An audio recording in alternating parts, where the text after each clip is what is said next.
Ծիծեռնակաբերդի երբեմնի քայքայված և ամայացած 8,5 հեկտար լանջերն այլևս կայացած տնկարկներ են։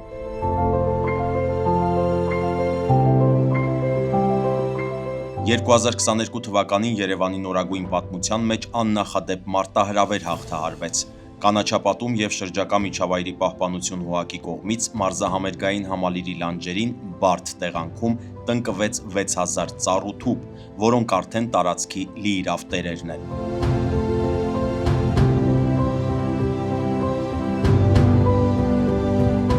Բուսատեսակների 95%-ն աճեցվել էին կազմակերպության ջերմոցատնկարանային վարչությունում։ Խրամատներով տնկված միակ քաղաքային անտառը բարձր կպչողականություն ապահովեց։ Տարածքում առկա է ոռոգման համակարգ։ Երևանցիները տասնամյակներ սպասել էին այս քաղաքային անտառի վերականգնմանը։